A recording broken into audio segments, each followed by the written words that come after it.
college. Napadaan na kami. Hello, I'm Baste. I'm a first-time father and owner of the FB page Batang Ama. Now I'm here to know more and deepen my knowledge in Facebook advertising. I am Rachel Serrera Leones. I am a startup entrepreneur. I own a graphic design and printing company. I am here today because I wanted to maximize Facebook for my business.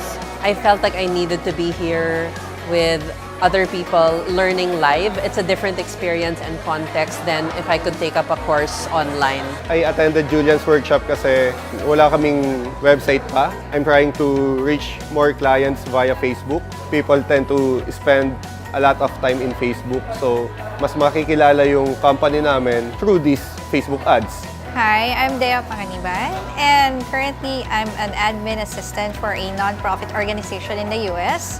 So the reason why I wanted to learn Facebook ads is to help my client gain additional leads. I'm Julian Ganita. I'm a Facebook ad strategist, and basically what I do is I help businesses grow using Facebook ads. And now I teach it as well. I walk them through the process of doing a Facebook ad campaign, as well as showing them some of the mga stuff na kailangan din nila malaman, whether it's regards to targeting, mga ad policies, and overall strategy when it comes to scaling your business using Facebook ads. What's really amazing about the guy is that he really puts himself out there. Like, you know how most people go with teaching Facebook ads? They teach it yung like how to na you do this, you click here, do that. But I know actually how Julian teaches Facebook ads. Like, he teaches the principles behind it first before he teaches you the how to.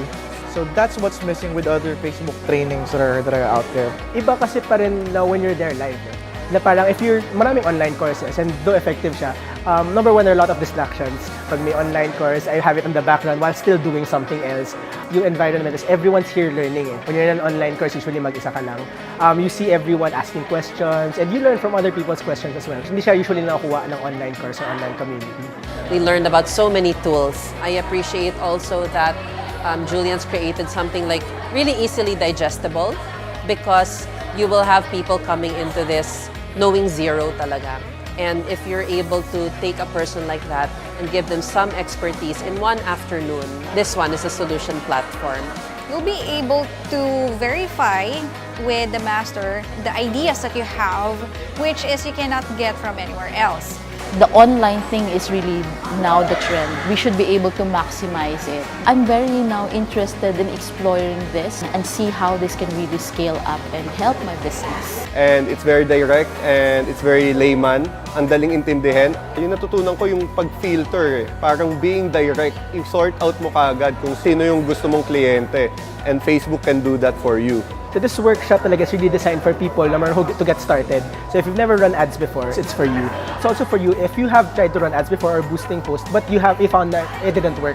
So really what I wanted talaga is to share the basics and walk you through the most important parts of doing the ad campaign. You can see that he's doing Facebook ads every day. And if you want to learn from someone who's really doing it every day and in the trenches every day, then you should really go to this workshop.